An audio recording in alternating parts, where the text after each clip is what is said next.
Kamusta mga kaibigan?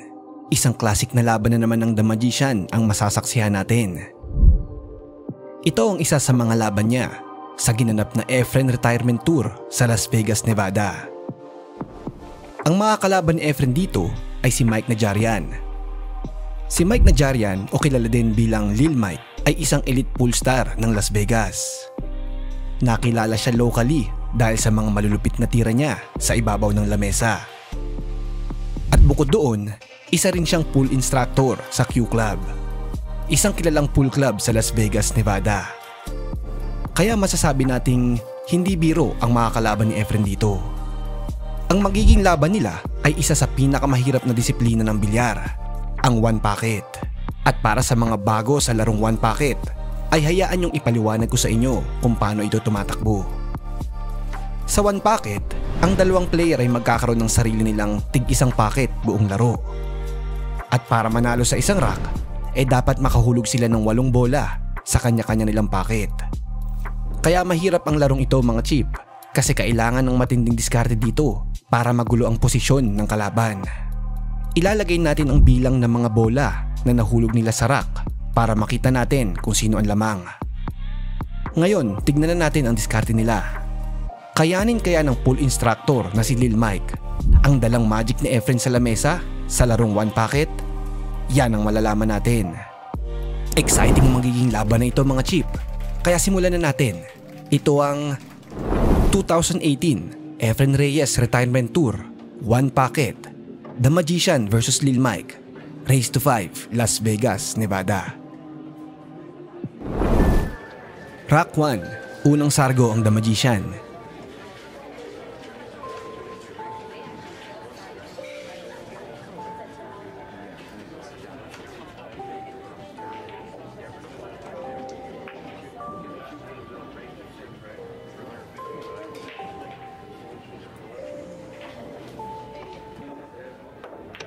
Sa larong one pocket ay hindi kailangan malakas ang sargo.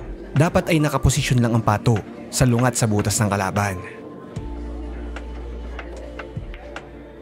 Sa laro nilang ito ay right corner pocket ang butas ni Efren. Kay Lil Mike naman ay sa kaliwa. Dapat ay makahulog sila ng 8 bola para makuha ang score. Tignan natin ang diskarte ng dalawa.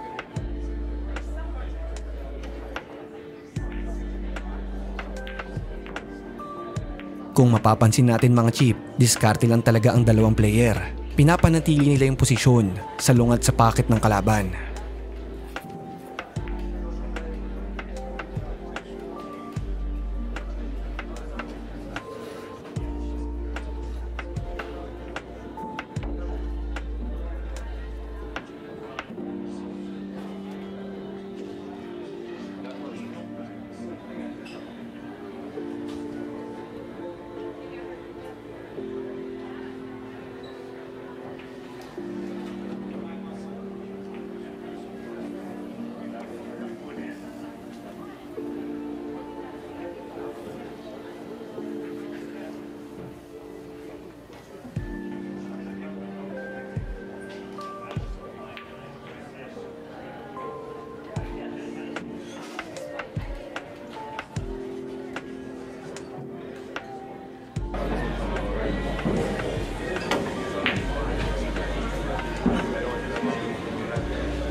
2 bola na ang nahulog ni Efren.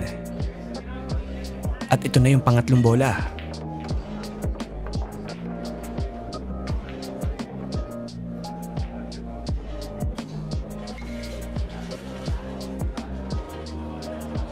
Ayun lang, kinapos siya sa 9. Tignan natin kung makahabol na si Lil Mike.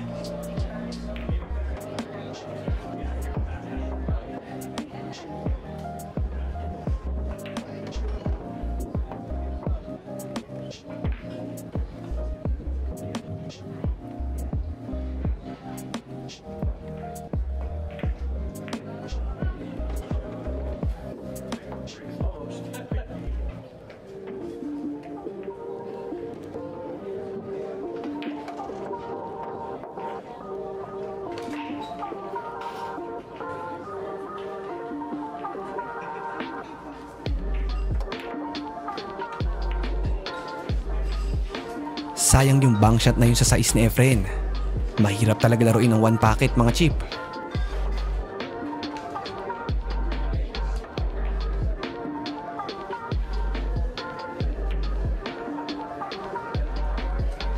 Sa larong ito pala ay 61st old si Efren. At isang event na ito sa mga farewell tour niya na ginanap noong 2018.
Ang gandang tira sa Gis ni Efren.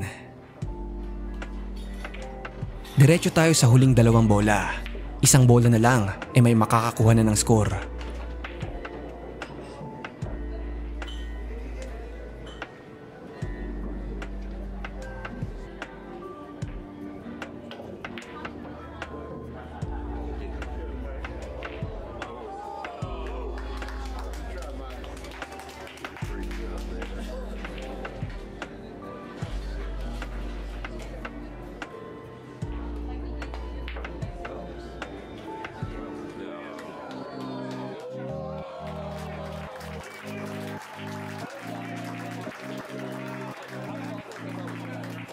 Grabing tira yun sa sais ni Efren. Ang bangis. Nakuha ni Efren ang unang rock.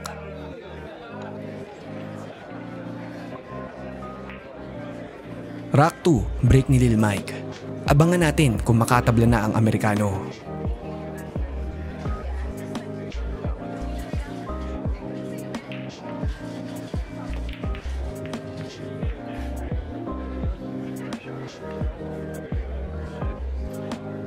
Trivia nga pala mga chip. Alam nyo ba na itinuturing si Efren Reyes na King of One Pocket? Nag-champion siya sa World Classic One Pocket noong 2009 at 2 beses naman sa US One Pocket noong 2000 at 2011. At maging sa Derby Classic ay umahawak siya ng multiple One Pocket titles. Talagang mabangis si Efren sa maraming disiplina ng bilyar mga chip.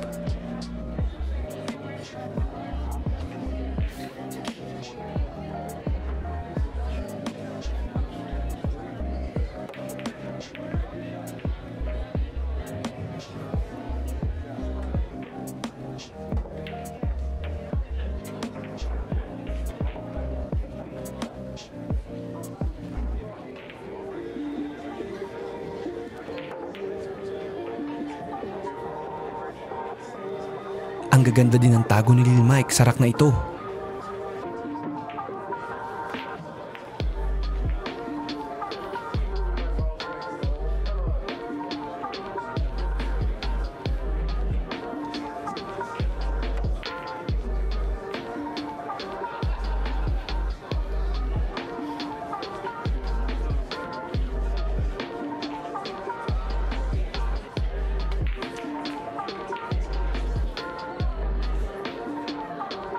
Kalat na ang bola. Tignan natin kung sino ang unang makakahulog sa kanila.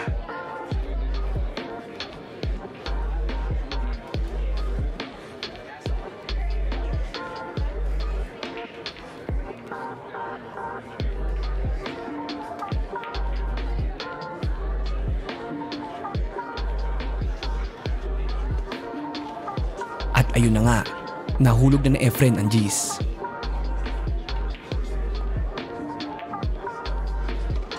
Pangalawang bola niya ang 3.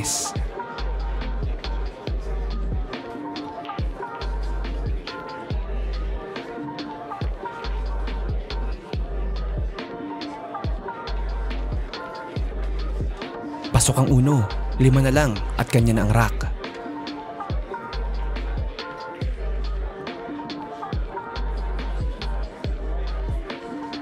Ayun lang, kinapos siya sa G's.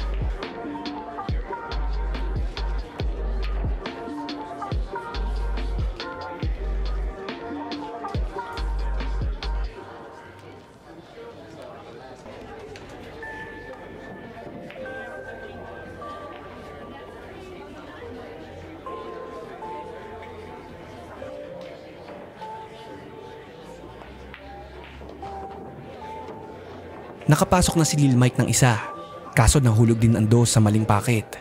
Mamaya ay kailangan niyang ibalik ang isang bola.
Pasok ang 9. 4 na lang at kay Efren na to.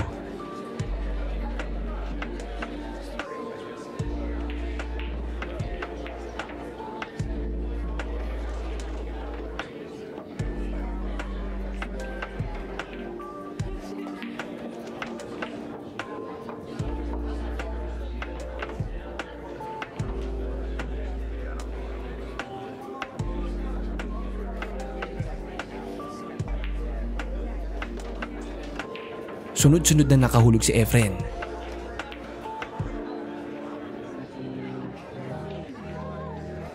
Sayang yun. Isa na lang sana. Tignan natin kung makahabol pa si Lil Mike.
Nakuha ni Efren ang rack 2. 2-0 ang score.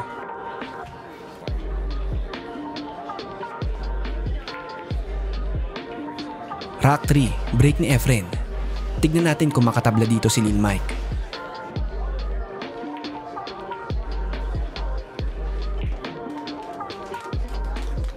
Ang gandang bank shot para sa kano. Nakuha na niya ang unang bola niya.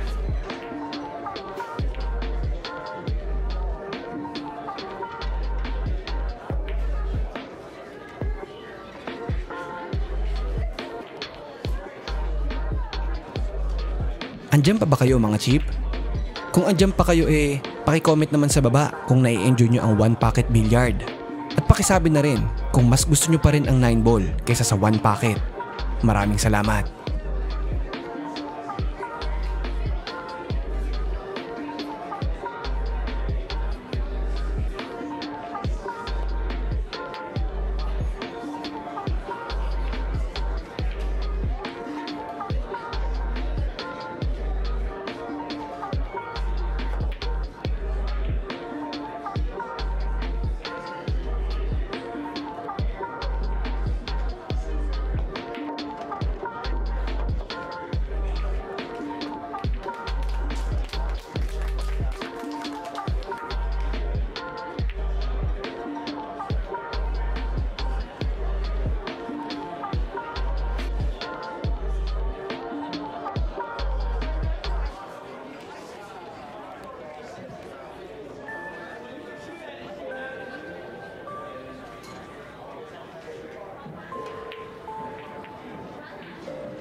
Ayun lang, nahulog ni Lil Mike ang 6 sa pocket ni Efren. Dagdag sa score ni Efren yun, tapos siya pa ang titira.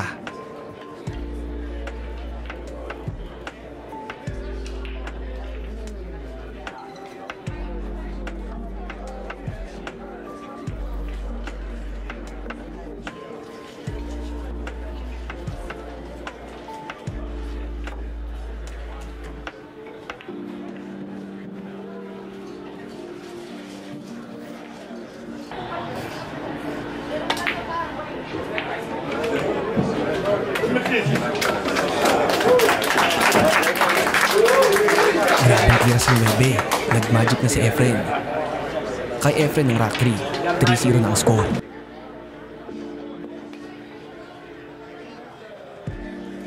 Rock 4, break ni Lil Mike. Maka-score na kaya siya?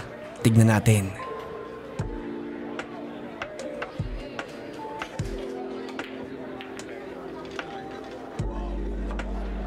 Unang bola para sa The Magician.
Naku, nagkamali ng posisyon si Lil Mike. Libre ang 2 bola para kay Efren.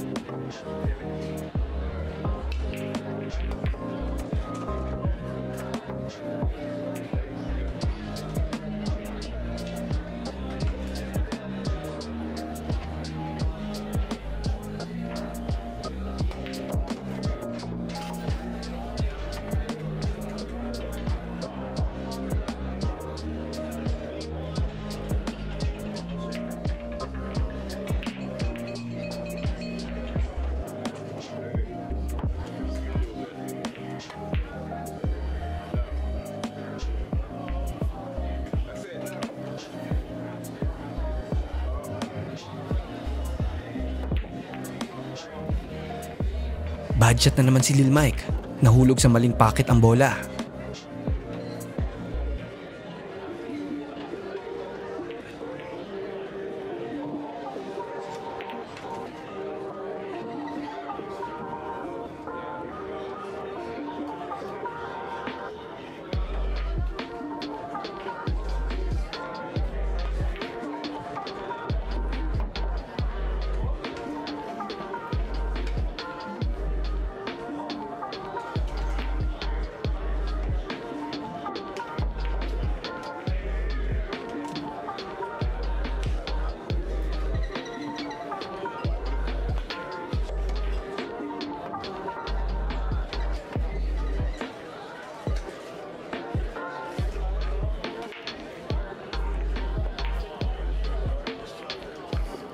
Ayun, sunod-sunod na nakakahulog ang kano. Tingnan natin kung maka-score na siya.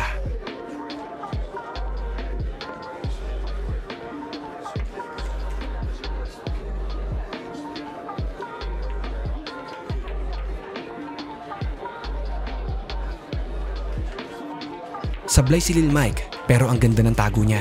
Sino kaya ang makaka-score sa Rock 4? Abangan natin.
Ang gandang tira sa dos ni Lil Mike. Grabe din talaga ang stroke niya mga chip.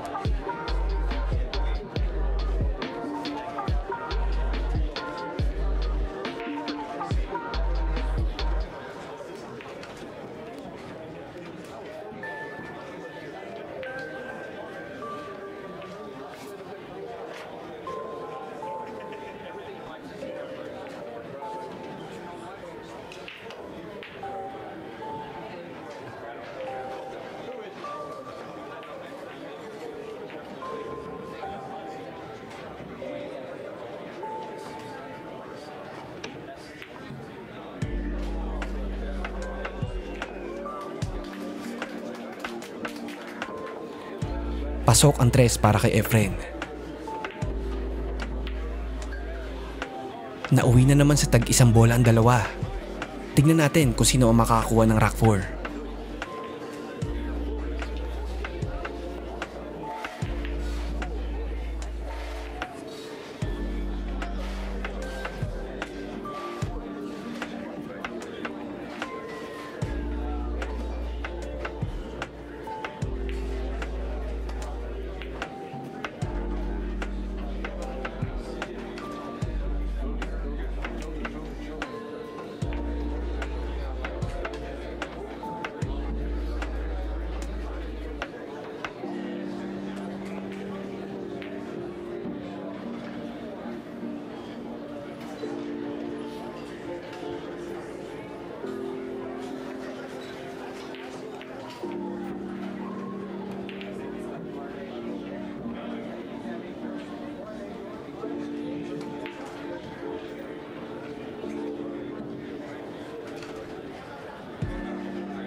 Ayun lang, scratch si Lil Mike.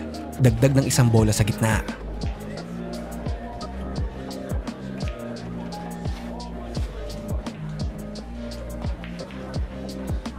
Nakuha ni Efren ang Rack 4. Isa na lang at panalo na siya. Rack 5, break ng The Magician.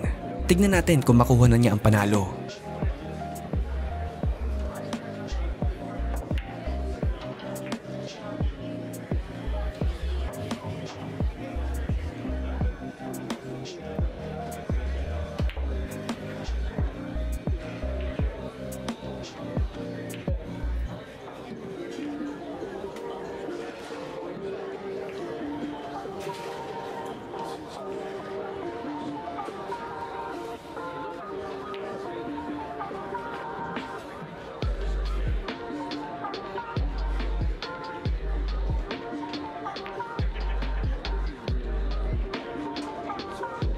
Unang hulog para sa The Magician.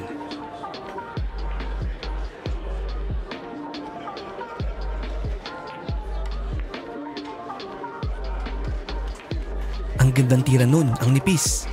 Pangalawang bola para sa kanya.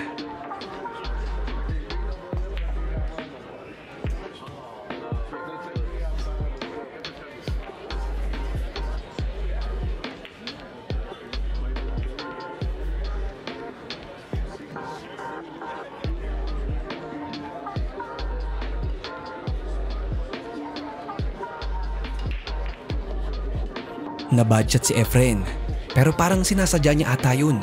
Iba din talaga ang diskarte ni Efren, mga chip.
Ang gandang tira sa sais. Last ball na to para sa kanya. At ayun na nga, nakuha ni Efren ang panalo. Hindi man lang naka-score ang Amerikano. Ibang klase talaga ang The Magician.